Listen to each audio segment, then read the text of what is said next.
दिनांक 6 जुलै. बाहेर पाऊस थांबायचं काही नाव घेत नाही. सो थोडा वेळ मिळाला तर म्हटलं ज्ञानेश्वरी वाचावी.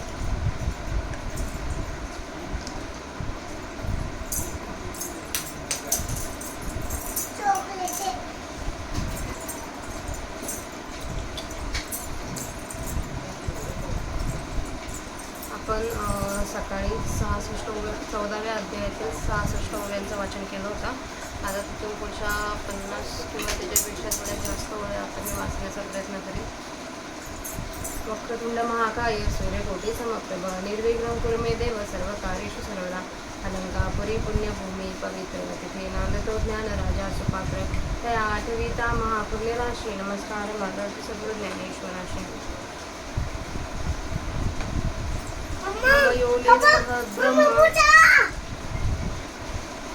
मम योनि महद्ब्रह्म तस्मिन् दधाम्यहं संभवा सर्वभूतानां ततो भवति भारतम्. एरवी तरी महद्ब्रह्म या लागी हे ऐसे नाम जे महदादी विश्राम शालिकाही विकारा बहुवस थोरी अर्जुना हेची करी म्हणून अवधारी महद्ब्रह्म अव्यक्तवाद मती अव्यक्त सांखाची या प्रतीती प्रकृती याची चालू केलं मी आता वाचायचंय मला बाप्पा करायचं अजून. अव्यक्तवाद मध्ये अव्यक्त ऐसे वंदती सांखाची या प्रतीती प्रकृती याची वेदांती येते माया ऐसे म्हणजे प्राज्ञराया असो किती बोलो वाया अज्ञानही.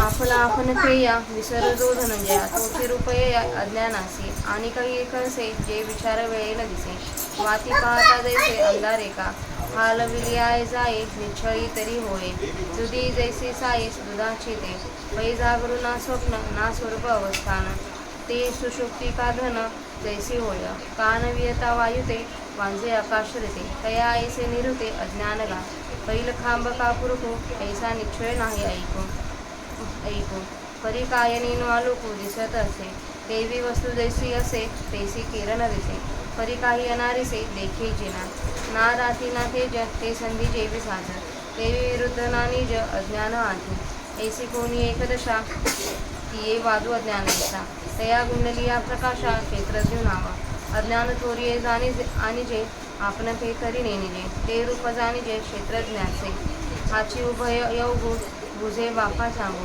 सत्तेचा नैसर्ग स्वभाव हा आता अज्ञान सारिखे वस्तू आपोपणची देखे तरी रूपे अनेका नेनो कोणी जैसा रंकू भ्रमला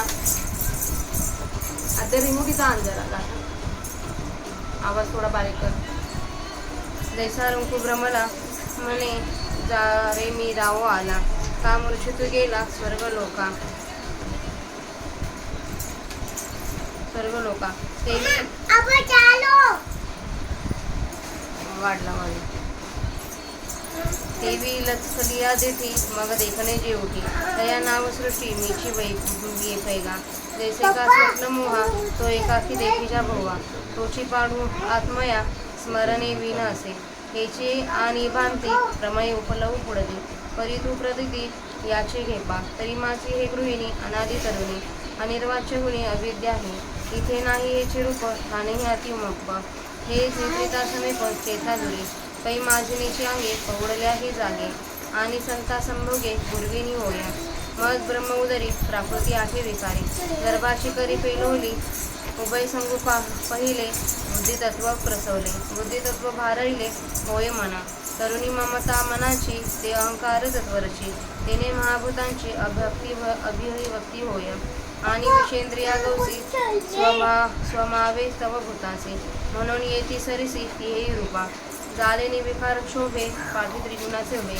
देवा ये वासना गर्भे काय भाव दुःखाचा दिदीला नाही दुःखाचा आवाका जैसे बीज कनिका जीवी बाधे उदका भेटत गुरु तैसे माझे निसंगे अविद्या नाना जगे हार घेऊ लागे आणि आजी मग गर्भ गोळा तया कैसे रूप ते ये या ते परी ऐसे राया सुजनाची या पै मनिज स्वेदज उद्भिज चारज ममटती सहज अवेव हे व्योमवायुवशे वाढलेली गर्भरसे मनी देवससे अभेभूतो कोटी सुनी समरजे आगळिका तोयतेजे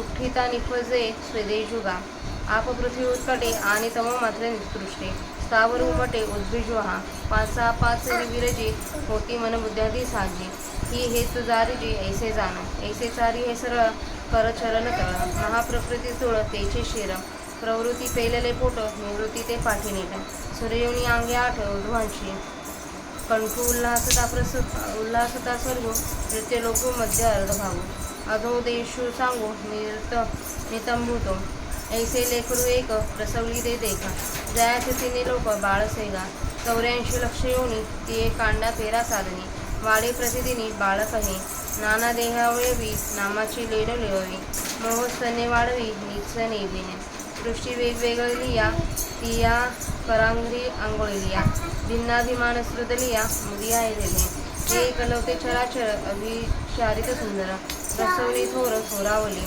पै ब्रह्मा प्रातः काळू विष्णू सदाशिव सायंकाळ बाळाया महाप्रळसेचे मिळवणी आले नेंदिले विषय ज्ञानोमजे कल्पोदयी अर्जुना या परी ह्या दृष्टीची करी युगानिवृत्तीची करी चोज पावले संकल्प याचा इष्टू अहंकार विनटू ऐसे होय शेवटू ज्ञान येया आता असो हे बोली ऐसे विश्व माया व्याली तेथ जांगू झाली माझी सत्ता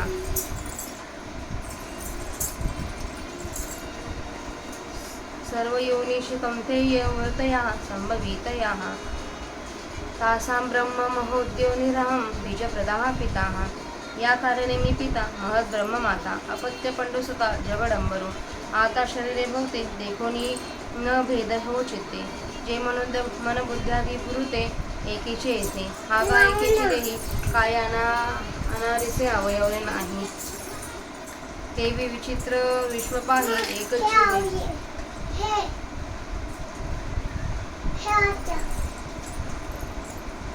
ते एकचे हे पै उंच निच्या डाहाळिया विषमा वेगळा नाही या एकाची जेवी झाली या बीजाची या आणि संबंध तो येईसा प्रत्येके घटू लोकी जैसा का पटत्व कापुसा नातू होय नाना कल्लोळ परंपरा संतरी जैसी सागरा आम्हा आणि चराचरा संबंध तैसा म्हणून वनी आणि ज्वाळ दोन्ही बनीचे केवळ केवी मी गा सकाळ संबंध वाहून झाले निजंगे हे मी झाके तरी जगत्व कोण फाके केळवरी मानिके लोकचे काही अलंकार ते आले तरी सोनेपण काय गेले ती कमळ फाकले कमळत्वांके सांग पाधनंजया अवयवी अवयव्या आच्छादिजे कातया तैची रूप की विरोडले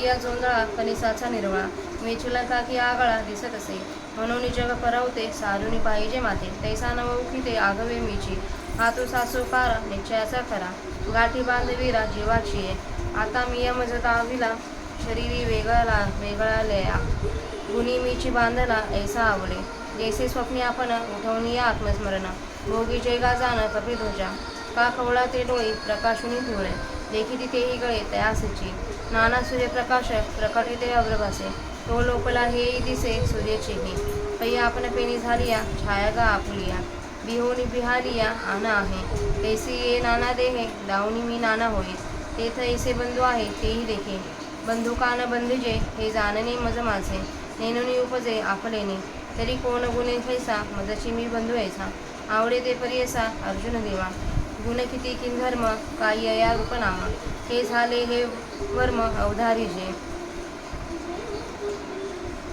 सत्वम रजस्तमिति गुणाः प्रकृती संभवा निबंधन्ति महाभाव देहो देहिनम अव्ययम तरी सत्वरजतम तिघांसी हे नाम आणि प्रकृती जन्म भूमिका या ते एक सत्व हे उत्तम रजते मध्यमा ती माझी तम सावी आधारे हे एकची वृत्तीच्या ठाई त्रिगुणत्व आवडे पाहून बाप्पा.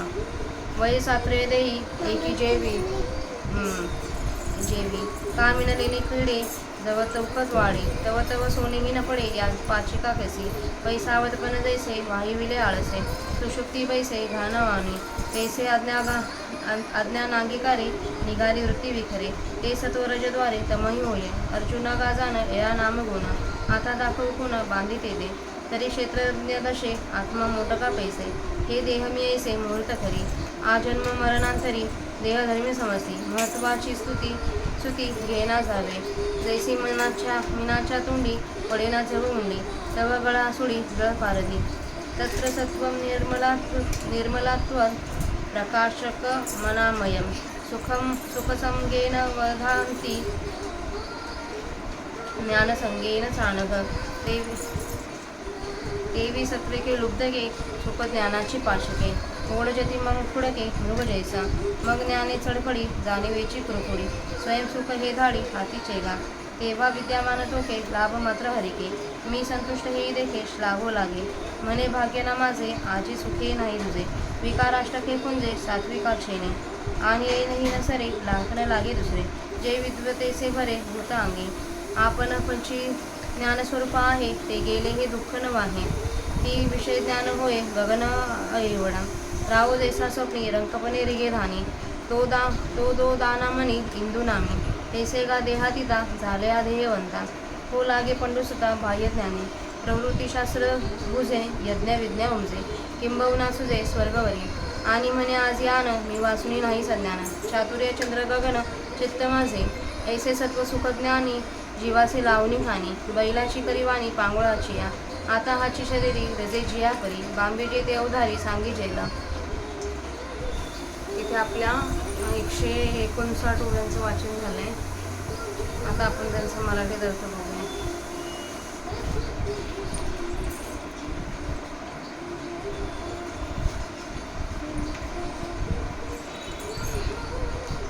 महद्ब्रह्म म्हणजे माया ही माझ्या सृष्टीचे बीज ठेवण्याचे ठिकाण आहे.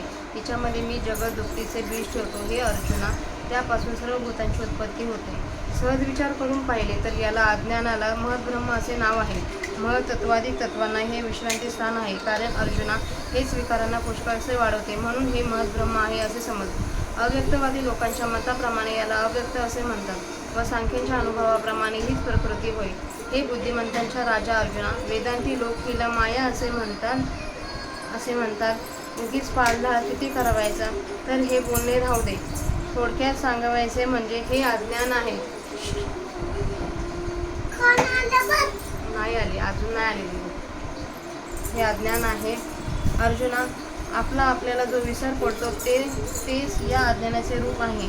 या अज्ञानाचा आणखी एक स्वभाव असा आहे की ज्याप्रमाणे दिवा घेऊन अंधार पाहू गेले असता तो दिसत नाही, त्याप्रमाणे ते अज्ञान विचाराच्या वेळी दिसत नाही. ज्याप्रमाणे दुधाची साय दूध निश्चळ असताना दिसते व दूध ढवळले असता दिसेनाशी होते, जिच्यामध्ये जागेपणा नाही व स्वप्न नाही अथवा स्वरूप स्थिती नाही, अशी गाढ सुषुप्ती जशी असते, अथवा अर्जुना, वायू उत्पन्न होण्यापूर्वी आकाश जसे निष्फळ रिकामे असते, त्यासारखे खरोखर अज्ञान आहे.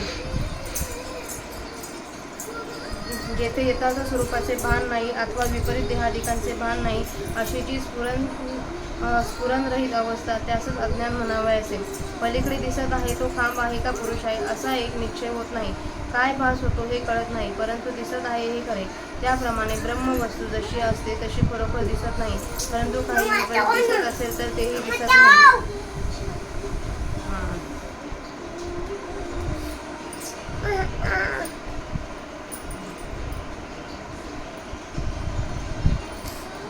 एवढाच किस्सा आहे. तो खाली नाही किस्सा आहे बघ, एवढाच किस्सा आहे.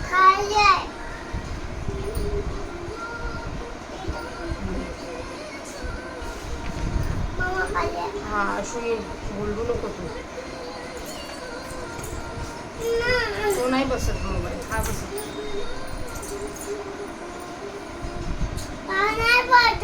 मला डिस्टर्ब करू नको दे. बाप्पा चालू आहे. हा आशू ओरडेल.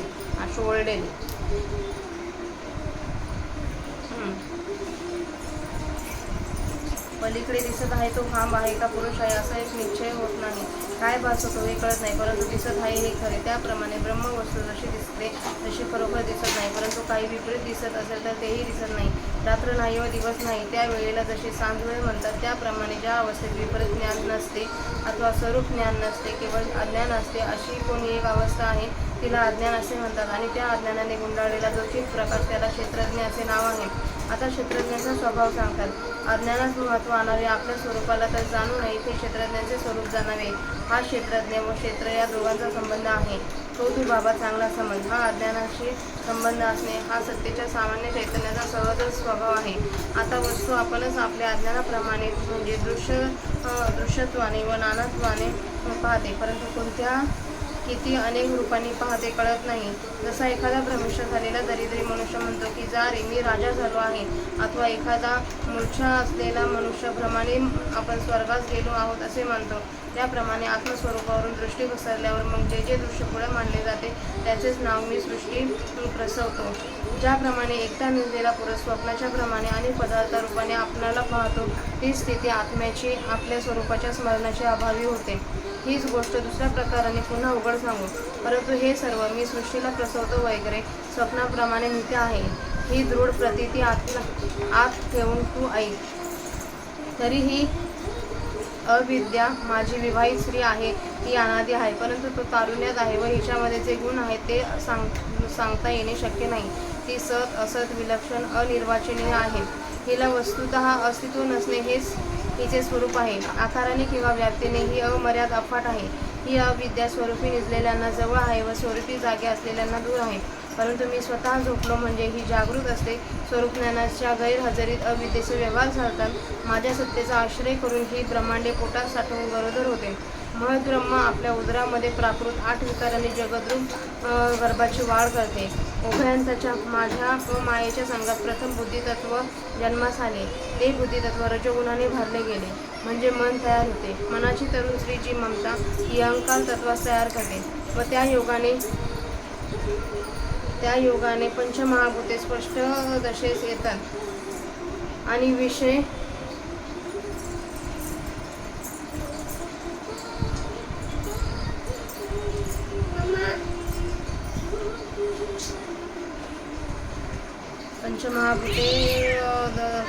आणि विषय या इंद्रिय यांच्या स्वभाव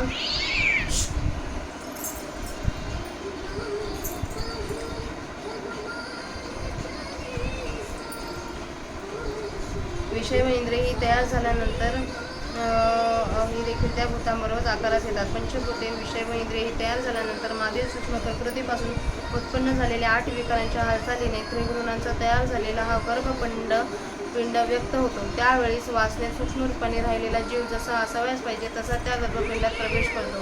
ज्याप्रमाणे बीजाचा दाणा पाणी भेटल्याबरोबर आपल्यामध्ये वृक्षाचा सूक्ष्म आकार तयार करतो, त्याप्रमाणे माझ्या संघाने अविद्या ही अनेक जगरूपी अनुकुचीदार अंकुर घेऊ लागते.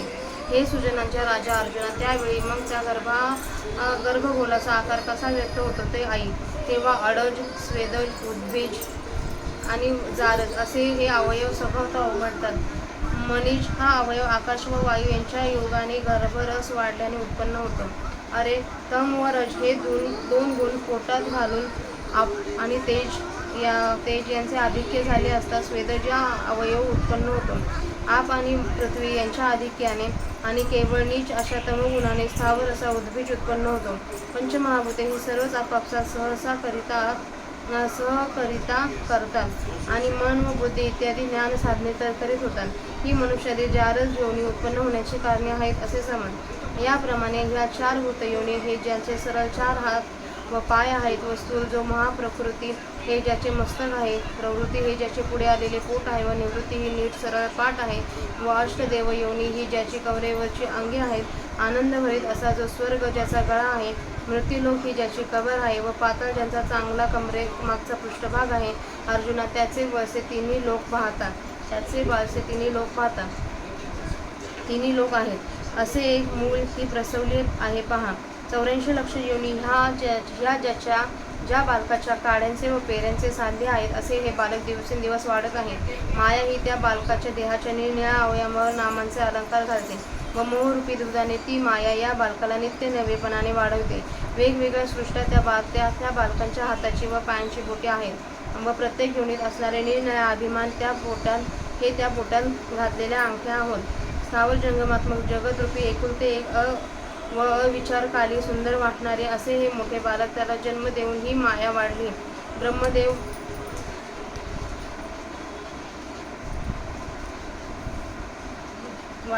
ब्रह्मदेव हा या बालकाचा प्रातःकाळ आहे, विष्णू हा मध्यान्ह काळ आहे व सदाशिव हा सायंकाळ आहे.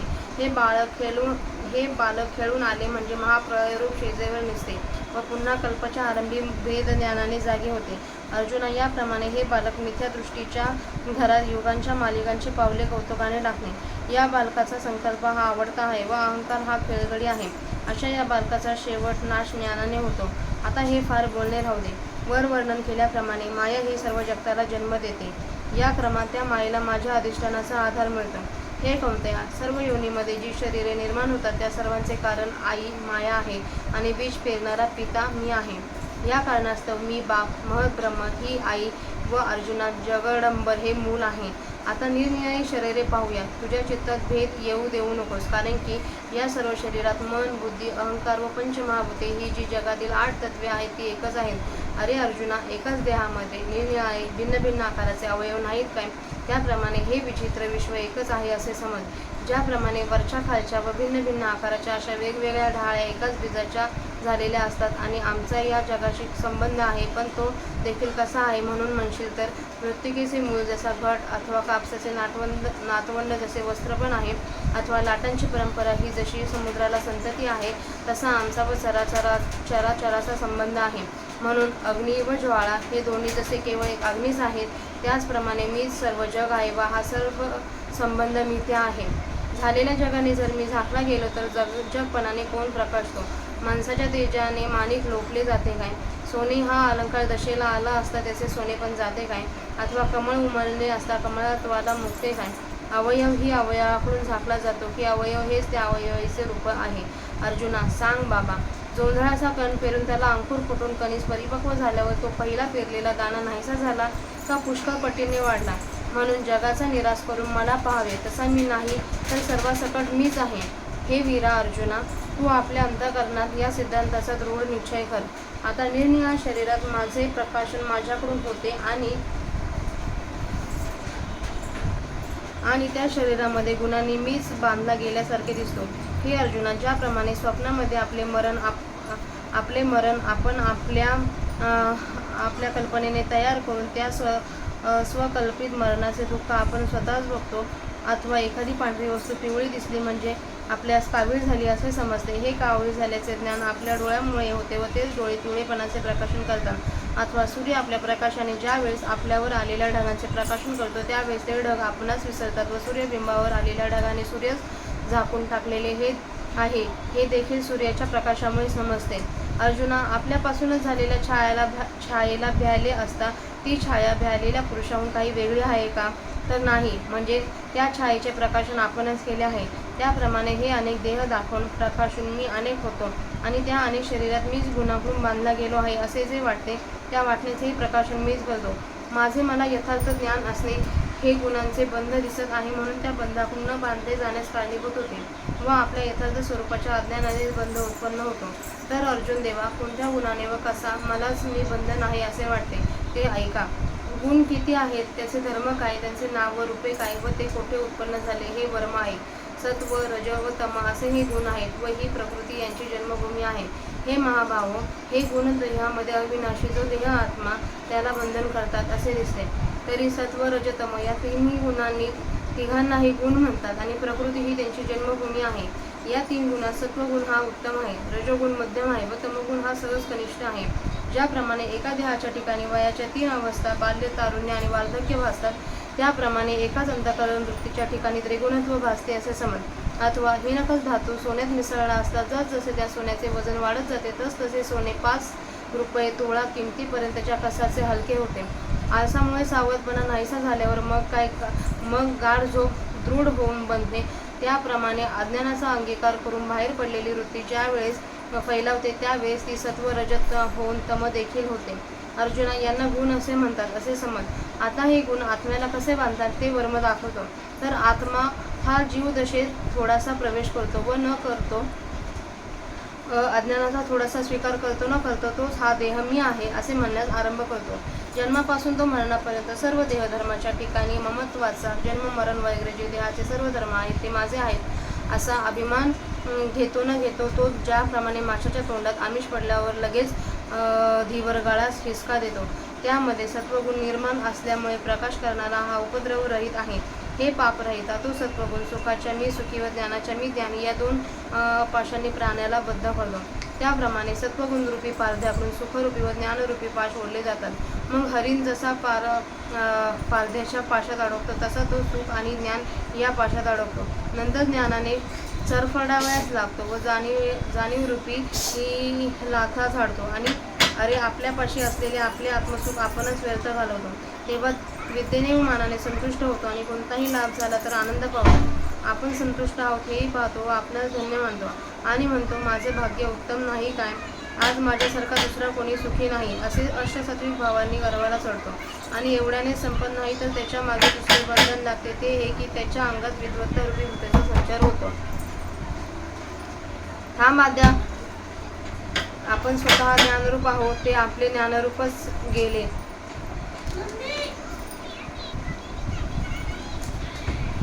आपण स्वतः ज्ञानरूप आहोत हे ते आपले ज्ञानरूपच गेले आणि त्यांचे दुःख मानित नाही, तर उलट विषय ज्ञानाने आकाश एवढा होतो. आपणास अत्यंत श्रेष्ठ मानतो.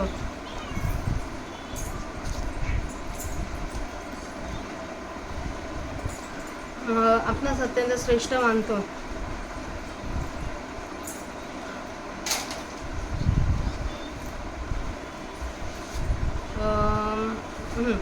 जसा एखादा राजा स्वप्नात आपण भिकारी आहोत असे समजून नगरात प्रवेश करतो व त्याच भिक्षामागून 2 दाणे मिळाले असता मी इंद्र नाही काय असे म्हणतो.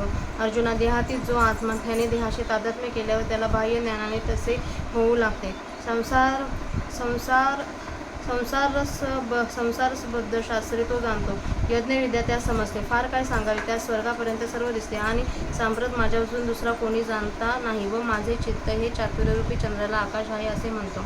याप्रमाणे सत्वगुण हा जीवाला सुखरूपी व ज्ञानरूपी दावे लावून पांगुळ्याच्या बैलासारखी नंदी बैलासारखी त्याची स्थिती करतो. आता हाच आत्मा देहामध्ये ज्या प्रकाराने रजोगुणाने बांधला जातो तो प्रकार सांगण्यात येईल, तो ऐक.